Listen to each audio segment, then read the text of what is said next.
Dans cet épisode, je vais vous proposer 6 stratégies pour mieux vous motiver.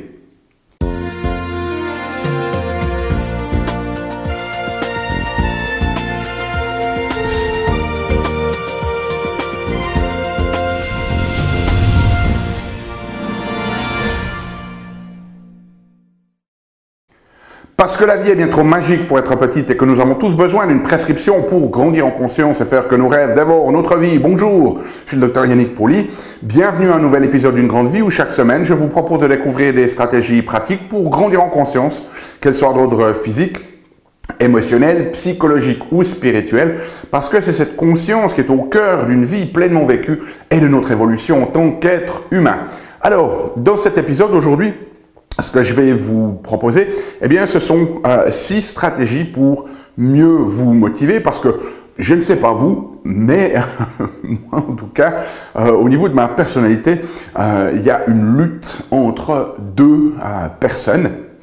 Une de ces personnes, c'est une personne qui aspire à faire de grandes choses, à réaliser de grands objectifs, à contribuer à un niveau très élevé à l'humanité. Et puis de l'autre côté, il y a une autre personnalité qui adore dormir jusqu'à midi, glander sur le divan à regarder une série Netflix en mangeant des pop-corn et à se prélasser. Et donc, si l'on a envie de pouvoir participer, contribuer au monde, eh bien, il va falloir pouvoir donner un petit peu plus d'éléments à cette personnalité qui a ses aspirations que celle qui a ses envies de se prélaser et cet appétit pour l'oisiveté. Alors, bien évidemment, j'ai fait des épisodes aussi sur l'importance de l'oisiveté, de récupérer et pas d'être tout le temps dans le faire. Mais aujourd'hui, on va parler de qu'est-ce que vous pouvez faire pour donner un petit peu plus d'allant à cette première personnalité qui a envie de réaliser de grandes choses. Et les 6 stratégies que je vais vous proposer ici, eh bien, c'est des stratégies qui sont basées sur les travaux de la professeure Ayelet Fishbach de l'Université de Chicago. Et donc, la première chose qu'elle propose pour se motiver, eh bien, c'est tout d'abord lorsque vous voulez créer quelque chose dans le monde, lorsque vous travaillez sur un projet, eh bien, c'est de définir des objectifs, mais de manière inspirante. Et pour cela, eh bien, il y a essentiellement, 4 éléments qui sont importants à prendre en compte lorsque vous allez définir ces objectifs inspirants. Le premier, c'est lorsque vous définissez un objectif, eh bien, focalisez-vous beaucoup plus sur les moyens d'y parvenir que sur le résultat lui-même. Alors, qu'est-ce que ça veut dire par là? Prenons un exemple. Mettons que vous voulez perdre du poids. L'idée ici, de se focaliser sur un résultat, ça serait de dire, voilà, j'ai envie de perdre 5 kilos. L'idée de se focaliser sur un moyen, eh bien, ça serait de dire, voilà, je vais manger plus sainement ou je vais reprendre une activité physique. Okay? Donc, la première notion, c'est de se focaliser sur ce moyen, sur le processus, si vous voulez, sur le système qui va vous amener au résultat plutôt qu'au résultat. Parce que si vous vous focalisez sur le résultat, vous pourriez vous dire, voilà, je vais perdre 5 kilos, mais vous pourriez le faire de manière très malsaine pour votre santé. Donc, très important, premier élément ici, de se focaliser sur le moyen. Ensuite, le deuxième élément pour se fixer des objectifs inspirants, eh bien, c'est de se focaliser sur les bénéfices et non sur les coûts de la nouvelle activité que vous allez entreprendre. Alors, qu'est-ce que ça veut dire par là? Si on reprend cette notion de perte du poids, eh bien, c'est de se focaliser sur le bénéfice, de manger sainement, par exemple, plutôt que de dire, voilà, je vais arrêter la malbouffe. Okay? Donc, se focaliser sur l'aspect positif des choses. Si vous êtes au chômage et que vous êtes dans des démarches pour retrouver un travail, eh bien, l'objectif, en se focalisant sur le positif, ça serait par exemple de décrocher un travail plutôt que de rechercher un emploi. Dans cette notion de décrocher un travail, bien cette notion de positivité où vous avez en fait ce que vous désirez et pas juste le processus lui-même.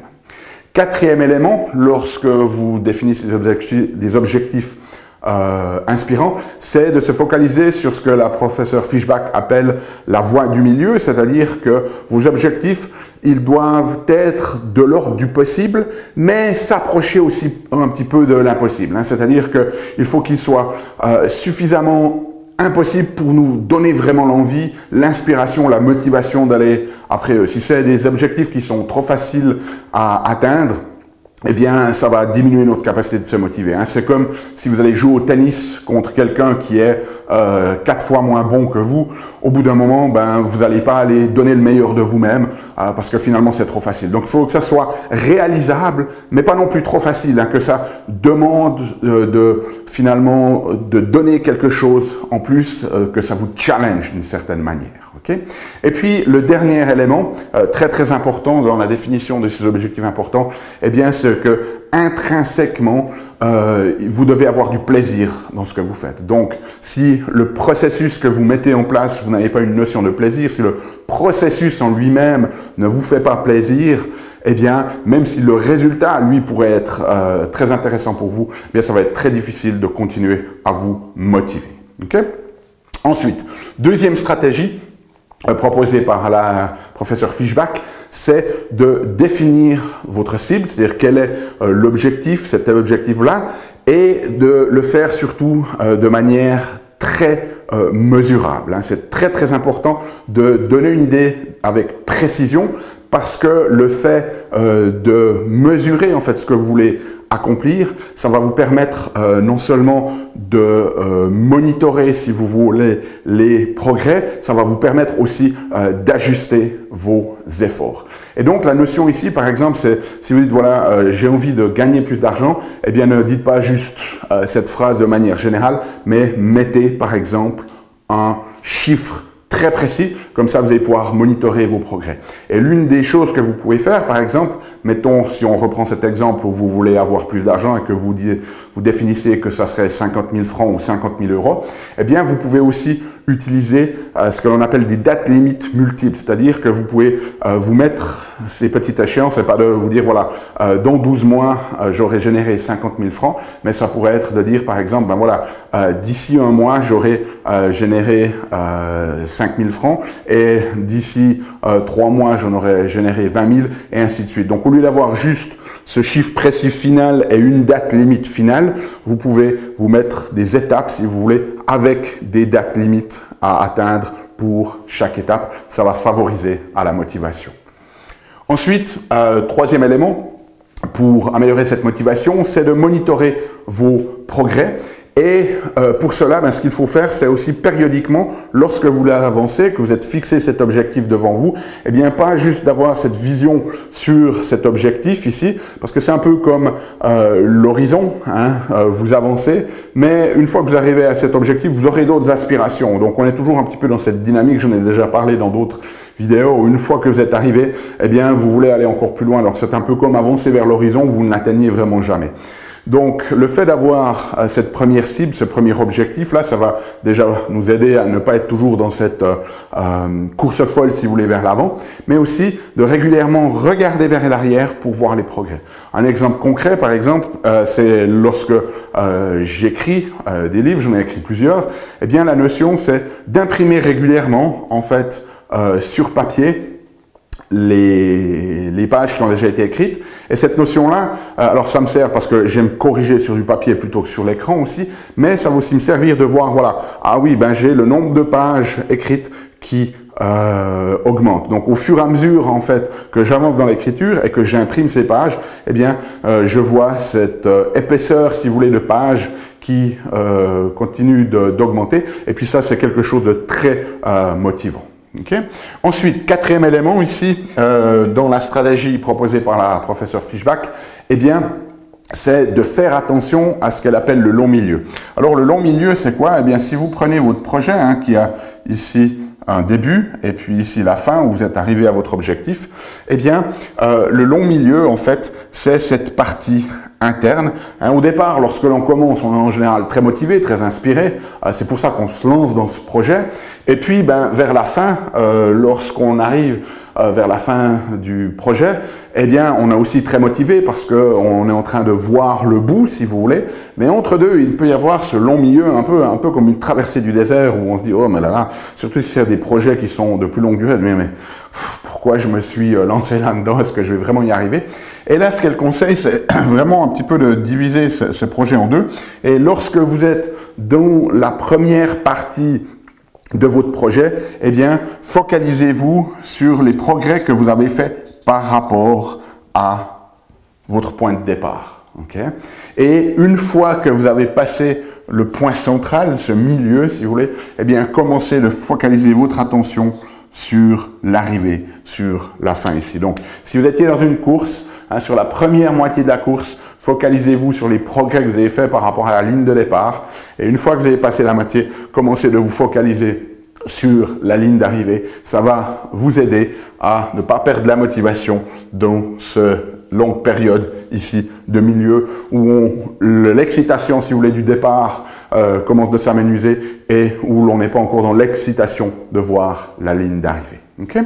Ensuite, cinquième recommandation, c'est de se focaliser aussi sur la notion d'identité, le soi futur. C'est-à-dire, lorsque vous êtes dans un projet, eh bien, focalisez-vous aussi sur qui est la personne que vous voulez devenir en faisant ce projet et définissez aussi un petit peu vos caractéristiques. Par exemple, si vous vous définissez comme une personne qui n'abandonne pas, eh bien, cela aussi va vous aider dans vos projets parce que si tout d'un coup vous êtes dans ce long milieu et que vous avez à peine un petit peu avancé, eh bien, le fait de vous projeter comme étant une personne qui n'abandonne pas va vous aider aussi à finalement réaliser, vous motiver pour réaliser vos objectifs.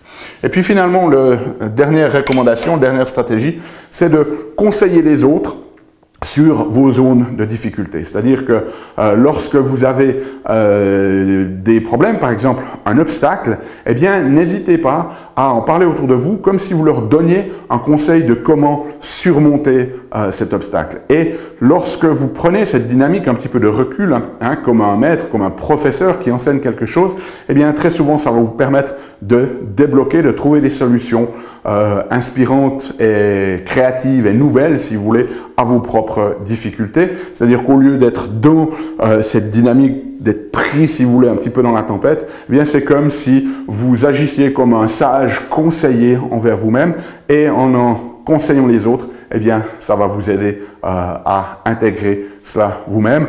Et pour être un petit peu facetieux, je pourrais dire que vous voyez que j'ai énormément de zones de difficulté vu la quantité de vidéos de conseils que je produis. Okay? Donc, ces 6 éléments proposés par la professeure Fischbach, des objectifs inspirants, définir sa cible de manière mesurable, très précise, monitorer les progrès, faites attention au long milieu, focalisez sur le soi futur, qui vous voulez devenir dans le processus, et puis n'hésitez pas à conseiller les autres sur vos zones de difficulté. Si vous avez des feedbacks, des commentaires ou vous avez des questions, n'hésitez pas à les laisser dans le champ ici YouTube sous cette vidéo. Si vous avez besoin de la transcription, elle est disponible sur notre site unegrandevie.com et nous on se retrouve la semaine prochaine pour un nouvel épisode. D'ici là, souvenez-vous, aimez la vie, émerveillez-vous et contribuez chaque jour un petit peu plus.